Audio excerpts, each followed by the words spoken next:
আসসালামু আলাইকুম। অ্যাটম খাও খেলার জোর বাড়াও সকলকে আমন্ত্রণ। মিশর আর্জেন্টিনা ম্যাচে রেফারিং নিয়ে যে পরিমাণ বিতর্ক হয়েছে সে বিতর্কগুলোকে আমি যদি এক পাশে রাখি, মাঠের খেলা নিয়ে যদি কথা বলি, মেসির ক্যারিয়ারের এন্টায়ার ক্যারিয়ারের অন্যতম সেরা 20 মিনিটের যে খেলাটা হয়েছে, এই সেরা 20 মিনিটের খেলাটা নিয়ে, এই ম্যাচটা নিয়ে খুব বেশি আলোচনা বিশ্ব গণমাধ্যম কিংবা আমাদের গণমাধ্যমে আসলে হয় নাই। মেসি শেষ 20 মিনিট আসলে যেই লেভেলের ফুটবলটা খেলেছেন 2-0 গোলে পিছিয়ে থাকার পরে, ইটস ভেরি রেয়ার, এবং তার এন্টায়ার ক্যারিয়ারের অন্যতম সেরা 20 মিনিট তিনি খেলেছেন। সে ব্যাপার নিয়ে কথা বলতে চাই।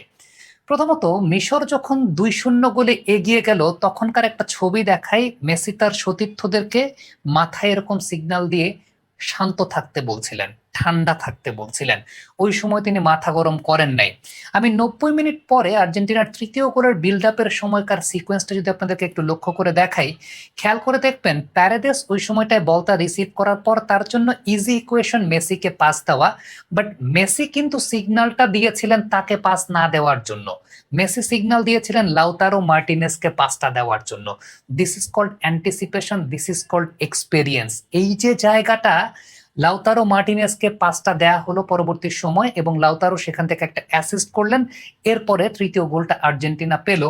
এই জায়গাটা কিন্তু খুবই আন্ডাররেটেড। এই ব্যাপার নিয়ে কিন্তু আসলে খুব বেশি আলোচনার জায়গা নাই, বা খুব বেশি আলাপ আলোচনা আসলে করা হচ্ছে না। আপনি দেখবেন যে এই ম্যাচটা মেসি তো সেন্ট্রালি শুরু করেন, এবং মিশরের সঙ্গে ম্যাচটা, মিশর যেহেতু লো ব্লক খেলছিল, অনেক নিচের দিক থেকে এসে মেসি খেলছিলেন, এবং ট্যালিয়াফিগো তাকে চমৎকার অ্যাসিস্ট করেছেন। প্রত্যেকটা সময় আসলে ট্যালিয়াফিগো তার সঙ্গে ছিলেন পাসিং অপশন হিসেবে। তবে যে সময়টাতে আসলে আর্জেন্টিনা পিছিয়ে গেল, শেষ 20 মিনিটে মেসি কিন্তু ডান দিকে চলে গেলেন, রাইট উইং পজিশনে চলে গেলেন, হুইচ ইজ এই বিশ্বকাপ অনুযায়ী মেসির ভেরি আনলাইক মেসি। আপনি যদি চিন্তা করতে পারেন, অনেকটা আনহেল ডিমারিয়ার রোলটাতে আসলে মেসি চলে গেলেন।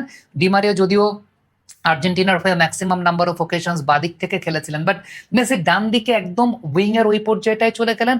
স্পেসটা ওয়াইড স্প্রেড করলেন।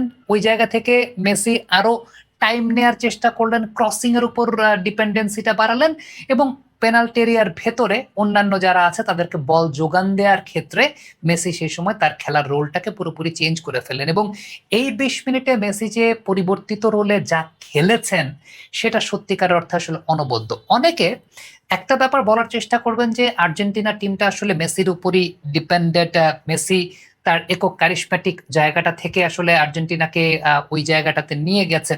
তবে একটা সিকোয়েন্স যদি আমি আপনাদেরকে দেখাই, তাহলে পুরো বিষয়টা খেয়াল করে দেখবেন যে আর্জেন্টিনা টিমের টিম কম্বিনেশনটা আসলে মেসিকে ঘিরে কিভাবে আবির্ভূত হয়।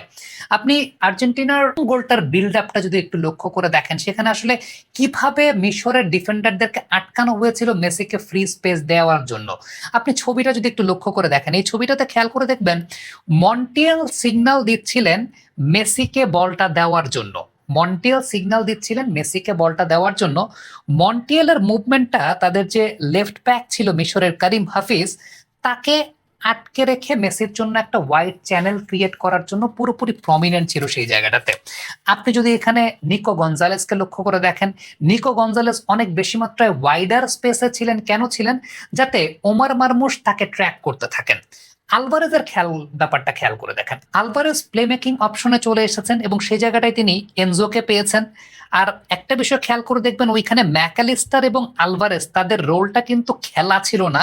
তাদের রোলটা ছিল যে মিশরের যে ডাবল পিভটটা আছে তাদেরকে অকুপাই করে রাখা, তাদেরকে তাদের দিকে কনসেন্ট্রেশনটা নিয়ে রাখা, যেটা মেসির দিকে আলটিমেটলি যাতে তাদের কনসেন্ট্রেশনটা না থাকে। এবং এই জায়গাটা আপনি পেনাল্টির কাছাকাছি একটা জায়গা দেখবেন কুতি রোমেরো কিন্তু ওই জায়গাটায় চলে গেছেন, কুতি রোমেরো ওই জায়গাটা চলে গেছেন। ইটস বিকজ লাউতারো মার্টিনেসকে সাপোর্ট দেওয়ার জন্য 1 ভার্সেস 2 সিচুয়েশন থেকে 2 ভার্সেস 2 সিচুয়েশন করার জন্য। এবার আপনি সেকেন্ড ফেজটা লক্ষ্য করে দেখবেন যে প্রত্যেক প্লেয়ার এমন ভাবে অকুপাই করে রেখেছেন ডিফেন্ডারদেরকে যাতে লিওনেল মেসির জন্য একটা ওয়াইড ফাঁকা স্পেস ওপেন হয়ে যায়, এবং মেসি সেই ফাঁকা স্পেস দিয়ে সেখান দিয়েই কিন্তু আলটিমেটলি ক্রসটা করেছেন, এবং সেই জায়গা থেকে পরবর্তী সময় আমরা কিন্তু গোলটাও দেখেছি। So this is the thing. এই বিষয়টাই কিন্তু আসলে লক্ষণীয়, বা এই বিষয়টাই কিন্তু উল্লেখযোগ্য। যেখানেই অনলাইন অডিও সেখানেই চলুক প্রতিবাদ। অ্যাটম খাও, চাপার জোর বাড়াও। যেটা হয়তোবা মানে মেসি ২০ মিনিট যেই ফুটবলটা খেলেছেন এবং তাকে যেভাবে কমপ্লিমেন্ট করেছেন তার দলের অন্যান্য প্লেয়াররা, দিস ইজ সামথিং এলস। ২-০ গোলে পিছিয়ে থাকার পরও যখন আর্জেন্টিনা যেভাবে জিতলো এবং এই ২০ মিনিটের যে খেলাটা হলো, এই ২০ মিনিটের খেলাটা নিয়ে আমি ট্যাকটিক্যাল জায়গা থেকে বিশ্লেষণ করতে চাই। ট্যাকটিক্যাল জায়গা থেকে বিশ্লেষণের কথা বলছি যে আসলে আমাদের দেশে আসলে খুব বেশি আলোচনা হচ্ছে না বা আন্তর্জাতিক গণমাধ্যমে এই ব্যাপারগুলো খুবই আন্ডাররেটেড থেকে যাচ্ছে। But that was too good. আমি যদি খেলার জায়গা থেকে বিশ্লেষণ করতে চাই, হ্যাঁ, রেফারিং ভার নিয়ে অনেক কথাবার্তা হয়েছে, ইনকনসিস্টেন্সিও দেখা গেছে। আমরা মোহাম্মদ সালার যে ইনসিডেন্টটা সেটা আমরা সবাই জানি ফিফার রুল অনুযায়ী হয়েছে। ওই জায়গাটাতে আলভারেজ আগে বল চার্জ করেছিলেন, যে কারণে সালা আউট অফ কন্ট্রোল ছিলেন। দ্যাট ইজ কমপ্লিটলি ওকে, ওই জায়গাটায় কোনো সমস্যা নাই এবং সেখানে বার ইন্টারফেয়ার করারও আসলে প্রয়োজন বোধ করে না, কারণ অনফিল্ড রেফারি কাছাকাছি ছিলেন।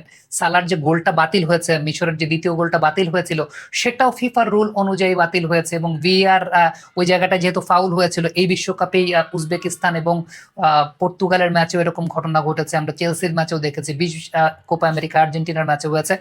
আবার ভার যে ইনকনসিস্টেন্ট সেটার একটা ব্যাপার কিন্তু আমরা দেখেছিলাম যে ম্যাকঅ্যালিস্টারের একটা ফাউল ছিল পেনাল্টি এরিয়ার ভেতরে, যেটা উইদাউট দ্য বল তিনি করেছিলেন, তখন ভার কোনো কল করে না। এখন এটা ফাউল নাকি ফাউল না সেটা আসলে বোঝা যাবে ভার কল করলে। ভার এই জায়গাটা ইনকনসিস্টেন্ট ছিল, সেই ব্যাপারটা নিয়েও কিন্তু আসলে অনেক কথা হয়েছে। সো বিতর্কের জায়গাটা ছিল ফিফার রুল অনুযায়ী অ্যাপ্লাই হয়েছে, আবার ম্যাকঅ্যালিস্টারের ওই জায়গাটা ওইখানে ভার ইন্টারফেয়ার করা উচিত ছিল, সেটা ভার ইন্টারফেয়ার করে নাই, সেই ব্যাপারটা নিয়েও কথা হয়েছে। কিন্তু দিন শেষে মেসির গোলটা কিন্তু রেফারিও দিয়ে দেয় নাই, মেসির গোলটা কিন্তু ভারও দিয়ে দেয় নাই, বা মেসি যে শেষ ২০ মিনিট যে খেলাটা খেলেছেন বা যেইভাবে খেলেছেন, এটা কিন্তু অন্য কেউ এসে গোলটা দিয়েও যায় নাই। So that is the thing which is very much under rated. হ্যাঁ, বিতর্কের জায়গা ছিল বিশেষ করে ম্যাকঅ্যালিস্টারের ওই ইনসিডেন্টটা। বাকি দুইটা যেটা বলছি সেটা একদম আইন সিদ্ধভাবে, ফিফার আইন সিদ্ধভাবে হয়েছে। ম্যাকঅ্যালিস্টারের ওই ঘটনাটা বিতর্কিত একটা ঘটনা ছিল, যেটা ভার ইন্টারফেয়ার করে নাই, সেটা নিয়েও বিতর্ক হয়েছে এবং ডেফিনেটলি সেটা নিয়ে বিতর্ক হওয়ার মতো। কিন্তু মাঠের যে পারফরমেন্সটা, মেসি যে পারফরমেন্সটা করেছেন ওই ২০ মিনিট, এইটা কিন্তু অন্য কেউ করে দিয়ে যান নাই। কমেন্ট বক্সে আপনাদের মন্তব্য মতামত জানতে চাই, লিখে পাঠাবেন।